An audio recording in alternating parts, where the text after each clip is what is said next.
Hello and welcome. I'm Jonathan. And I'm Amy. And this is J&A Travel Day. Good morning. Morning. Welcome back.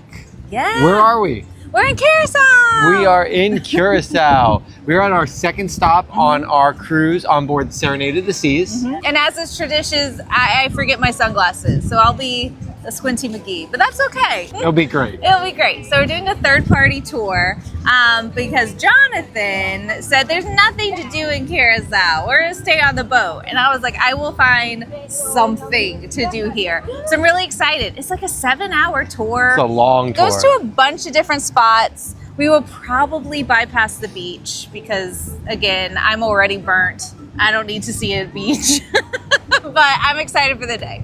Yeah, and who's the tour booked through? Explore Curacao, and I believe our tour guide is Dani. Awesome. So stick around. Let's go see and explore all that Curacao has to offer. Woo! Okay, so first off, when you come off the ship, if you don't have a tour booked, there will be plenty of cabs waiting to take you to whatever destination you choose. They'll all be screaming for you to come and hop on their cab. You could hear them in the background, I'm sure, screaming. Now the island is about 180 square miles big and 37 miles in length. And Venezuela is 38 miles away from us. All right, so to start out our day, first off, we got picked up by our tour guide in our van over here, and she is awesome. She was right on time, and now we started our tour. So it was a little rainy when we started, so we're altering our course, but we're in Punda right now, and we just passed some beautiful merchant houses. Yeah, they were the merchant houses. So all historic, beautiful, kind of colonial home. And there was one in particular, I believe they called it the Wedding Cake House. It's now the National Archive, but just a beautiful home. All those homes are beautiful. And she was telling us how, although they're not outright protected, if not yet restored, the country will protect these homes for restoration. So the colors are just so picturesque. Now, I have been here before, and when we told her that I didn't go traveling very far outside of the downtown area, she's like, all right, we're gonna show you real Curacao. Exactly. We have an action-packed day in front of us. We're going throughout the whole island, from the city to the countryside. We're gonna be having lunch on the countryside. So you're definitely gonna wanna stick around and see all that we are going to be doing while we're here in Curacao. As always, folks, like and subscribe. Please like and subscribe. Particularly subscribe. It is free for you to do, and we are enjoying giving you all of our content. So we hope you enjoy our day today here in Curacao, because I think we're going to be seeing a lot of awesome things. So I was asking Dani, what's the story of the colors? Back when the homes were built, I can't remember exactly, but it was like coral and plaster and cow dung is what the outside of the buildings were. So there's two stories. The mayor at the time, his wife was suffering from migraines. There's another that just some of the townspeople were just getting watery eyes, kind of an eye condition. And so a doctor was consulted and said, oh, it's from the white of the buildings, the reflection is bad for the eyes. So the mayor said, well, let's paint the buildings. They made a law that they had to paint the buildings any color of their choosing, but they had to paint it a color but white. Come to find out, 2 years later, the mayor passed away, and it was found out he actually was a part owner in the paint company. Conspiracy at its finest. Exactly. So people were not happy, but the colors are beautiful, so they decided to keep it. Now, the only buildings that have to be painted are UNESCO World Heritage Sites, and any other modern building, it's not required that they paint it, but if they would like to, they can paint it any color of their choosing. Okay, so now we are in Otrobanda, and this is more of the residential section in Curacao. If you take a look, you'll see a lot of art, and this is done for free for the people. If they sign up, they can take part in what's a festival 3 times a year, and it's a way to keep the city looking pretty. Yeah, because Dani was saying that there's a lot of salt in the building walls, and it kind of pushes the paint away. Twice a year they get painted. So it's a way to keep the buildings painted and beautiful for those who cannot afford. They're able to keep it looking pretty by offering the donation of the artist's time and the paint. And this way, the homeowner doesn't have to accrue or take on that cost, because that could be very costly. But even all the art above you is done in plastic bottles, which is super cool. Oh my goodness, look at the one straight ahead. I can't imagine having to paint twice a year. I had it in my head every 2 years. So that would be quite the cost. So you could see the salt coming through the wall right here. Or this is what they're battling. And you could see it's actually taking the paint and just pushing it right off. So you could see it chipping away at the wall already. And you could see the actual salt right here in the white. So they've got a tough job that is never ending. It just keeps on going. But they do a beautiful job. But you can see the line in the wall. Wow. Oh wow. All right, next up is the former salt flats of St. Michiel. Michiel? Michiel? Michiel. St. Michiel. But in this location, yeah, it's not the usual spot that you stop to see the flamingos here, but Dani was telling us you have a better shot right now to see them here, and I'm so glad she decided to come over here.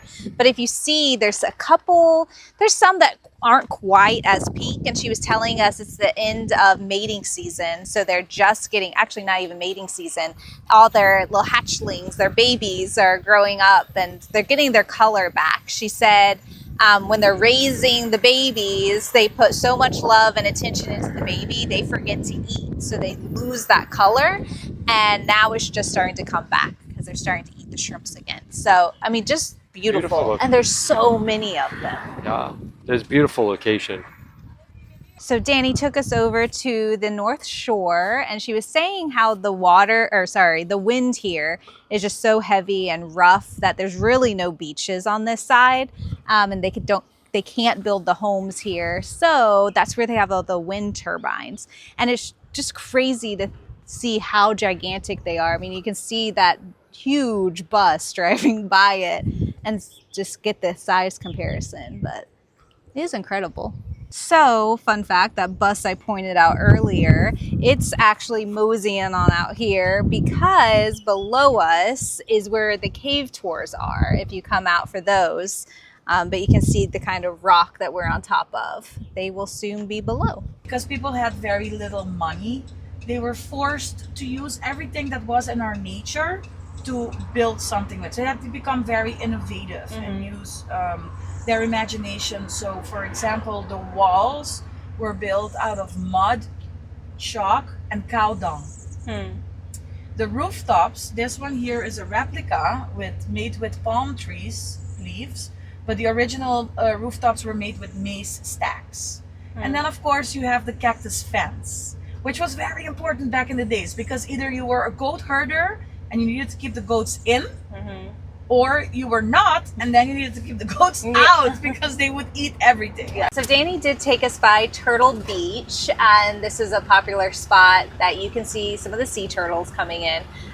They are fed by the fishermen who have kind of chopped up some fish and kind of throw the guts, and now it's just a really popular tourist spot. So it has kind of overtaken the nature, so for us, we're just going to kind of stay clear and not participate. But if you did want to come to Turtle Beach, this is where you would go. Dani did mention there are some other beaches where you can just appreciate the turtles from afar. Maybe you only have a 50-50 chance of seeing them, but you can kind of let them be at peace in nature. All right, so we are at Playa Forti. We got Playa Pescado over here. We've got West Punt over there, and all the way at the distance over there is North Punt. This is also the location that we are going to be grabbing lunch today. Happens to be also named Playa Forti. So Dani reserved a table for us at the restaurant, and now we'll be able to eat and enjoy the beautiful ocean views. And I don't know if we'll get to see any, but they do cliff jumping from this restaurant, basically. Yeah, pretty much right off the side over here. All right, so just taking you through the menu really quick. I'm not gonna stay on the page too long. You could always pause the video if you'd like, but just wanted to show you what they have to offer here at the restaurant. pretty big menu. And I love that they have a frequently asked questions section. So hopefully we'll get a cliff jumper. I just heard one go behind me. It's 40 feet for the cliff jumping. So food has arrived. I got the chicken sauté skewers with a peanut sauce, and then the fried funchi with what kind of cheese was it?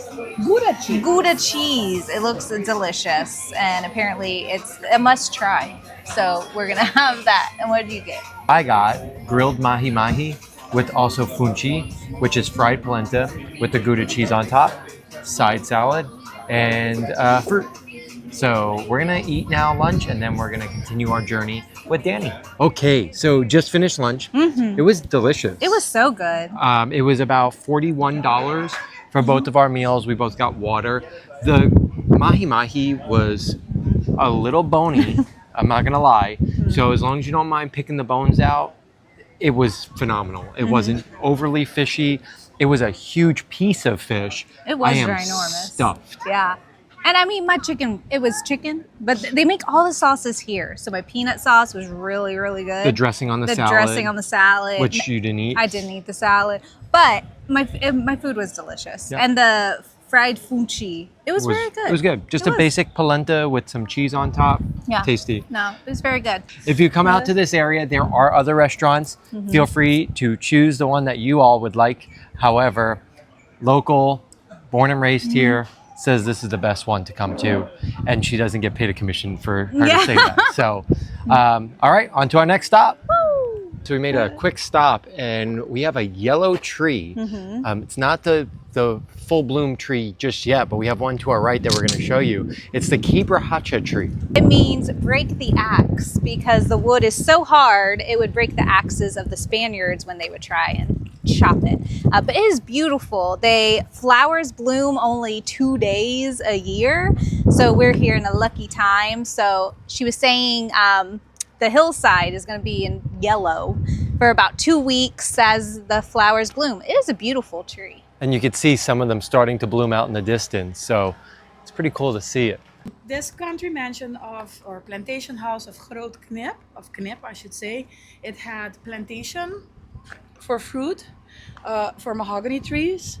It had a salt flat, and it had access to 2 beaches. Wow. So, and it had more than 200 slaves, so that means that it was one of the largest ones on the island. Huge plantation. You have the main house over here, and the smaller buildings that are still standing, which is where the cattle was kept.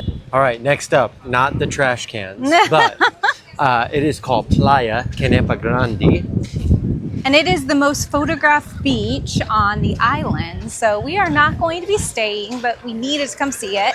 She was saying often tourists describe it as the most beautiful beach on the island.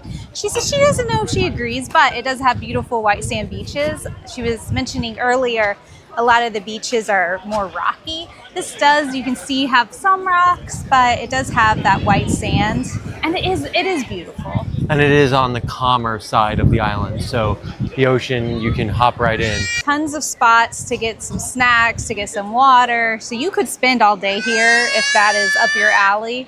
But absolutely a beautiful beach. Okay, this is also interesting as well. They don't have anything that's venomous or poisonous except for this one tree. It's a Manchineel tree, and both the sap and the pods that it produces is poisonous. So this is the only type of tree, if you come to Curacao, you want to avoid.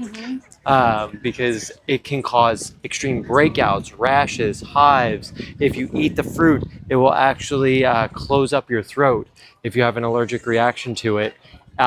So stay away from that tree. And she was mentioning the fruit of it tastes like almost like a Granny Smith Sweet. apple. Yeah. And so a lot of tourists, they're just attracted to it. But don't do it, people. Stay strong. So we came to our next stop. It's the Salt Flats, and I believe it was Santa Marta. But if you see the lines, those are where all the salt flats used to lie. And at one time, salt was worth as much as gold. So it was a huge moneymaker for the island. So the downtown area is a great location just to walk around if you have some free time. There are a ton of shops and restaurants, bars. Maybe you could even get a taste of the real blue Curacao, which is actually white, we learned. Add some blue food coloring. The church bells are blaring right now, but we do want to point out, take a look down some of the side streets because you never know what you'll see down the side streets. Artwork galore, paintings, and then keep an eye out for all the different colored paint on the walls as we had mentioned earlier on the tour. And another fun fact, Blue Wave. So they are making history. So Curacao will be participating in the World Cup this year, and it is the first time. So all of the locals are super excited for them to be representing their country in the World Cup. The only bad news for them is they will be facing Germany, which is gonna be a tough battle. But as our tour guide Dani said, if the Jamaican bobsled team can do it, so can the Curacao football team. So we'll see how they do in the upcoming World Cup. All right, there goes the bridge.